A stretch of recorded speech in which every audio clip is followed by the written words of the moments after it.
സംസ്ഥാനത്തിന് മഴ മുന്നറിയിപ്പില്ലെങ്കിലും ഒറ്റപ്പെട്ട ഇടങ്ങളിൽ അടുത്ത 3 മണിക്കൂറിൽ മഴയ്ക്ക് സാധ്യത. മലപ്പുറം, കോഴിക്കോട്, വയനാട്, കണ്ണൂർ, കാസർഗോഡ് ജില്ലകളിലാണ് ഒറ്റപ്പെട്ട ഇടിമിന്നലോട് കൂടിയ മഴയ്ക്ക് സാധ്യതയുള്ളത്. വിവരങ്ങളുമായി മാനസ മനോജ് ചേരുകയാണ്.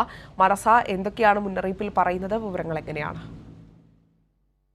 സംസ്ഥാനത്ത് വരുന്ന 3 ദിവസങ്ങളിൽ മഴ മുന്നറിയിപ്പ് ഇല്ല എങ്കിൽ കൂടിയും വരുന്ന മണിക്കൂറുകളിൽ ഒറ്റപ്പെട്ട ഇടങ്ങളിൽ ശക്തമായ മഴയ്ക്ക് സാധ്യതയുണ്ട് എന്ന് തന്നെയാണ് കേന്ദ്ര കാലാവസ്ഥാ വകുപ്പ് വ്യക്തമാക്കുന്നത്. നിലവിൽ ഏറ്റവും ഒടുവിൽ വന്ന അറിയിപ്പ് പ്രകാരം കേരളത്തിൽ 5 ജില്ലകളിൽ, അതായത് വടക്കൻ ജില്ലകളായ മലപ്പുറം, കോഴിക്കോട്, വയനാട്, കണ്ണൂർ, കാസർഗോഡ് ജില്ലകളിൽ ഒറ്റപ്പെട്ട ഇടങ്ങളിൽ ഇടിമിന്നലോട് കൂടിയ മിതമായ മഴയ്ക്ക് സാധ്യതയുണ്ട് എന്നാണ് വ്യക്തമാക്കുന്നത്. ഒപ്പം 40 കിലോമീറ്റർ വരെ വേഗതയിൽ വീശിയേക്കാവുന്ന കാറ്റിനും സാധ്യതയുണ്ട്.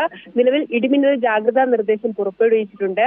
ഒപ്പം തന്നെ കേരള തീരത്തും ഉയർന്ന തിരമാലയ്ക്കും കള്ളക്കടൽ പ്രതിഭാസവും അതോടൊപ്പം തന്നെ കടലാക്രമണവും ഉള്ളതിനാൽ തീരദേശവാസികളോടും ജാഗ്രത പാലിക്കണമെന്ന് തന്നെയാണ് അറിയിച്ചിരിക്കുന്നത്. നിലവിൽ നാളെ രാത്രി വരെയാണ് കള്ളക്കടൽ പ്രതിഭാസ മുന്നറിയിപ്പ് നിലനിൽക്കുന്നത്. ഒപ്പം തന്നെ ഇന്ന് 13-ാം തീയതി വരെ സംസ്ഥാനത്ത് മത്സ്യബന്ധന വിലക്ക്. കേരള, കർണാടക, ലക്ഷദ്വീപ് തീരങ്ങളിൽ മത്സ്യബന്ധന വിലക്ക് തുടരും.